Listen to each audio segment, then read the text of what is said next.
ఈ మగపిల్లల్లో చాలా మంది కొంతమంది మంచోళ్ళున్నారు. కొంతమంది ఆడపిల్లలు బంగారు తల్లులుంటారు కొంతమంది. కానీ కొంతమందుంటారండి మగపిల్లల జీవితంతో ఆడుకొని, ఆడుకొని, ఆడుకొని, ఆడుకొని వదిలేస్తారు. వాళ్ళ జీవితమేమో ఎట్లా ఉంటదంటే ఇలా ఉంటది. హ్మ్. ఎందుకులే నా జీవితం ఏమ్మాయ్! నచ్చి చేసుకొని ఎళ్ళావుగా పిల్లోడిని. ఎట్లా ఉంది ఏంటి ఎవ్వారం అని అడిగితే, ఆ పిల్ల చెప్పే మాటండి ఇది. మీకు అర్థమైందా?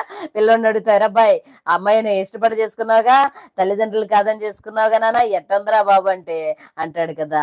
ఎందుకులే నా జీవితం ఇట్లా మొదలెడతారు ఆళ్ళ. అర్థమైందండి. నవ్వొస్తదండి కొంతమందిని చూస్తే. కొంతమంది అంటారండి, ఎట్లాంటి వాగ్దానాలు చేస్తారు. అమ్మో! ఎలాంటి ఏంటని ప్రగల్భాలు పలుకుతారంటే, మీకేం తెలుసు? ఎంతో మంచోడు, ఎంతో అందగాడు, ఎంతో జ్ఞానవంతుడు, ఎంతో టాలెంటెడ్, చదువుతాడు డాడీ. కాలేజీలో తనే ఫస్ట్. మమ్మీ నీకేం తెలుసు మమ్మీ ఆయన గురించి? ఆయన. ఇంకా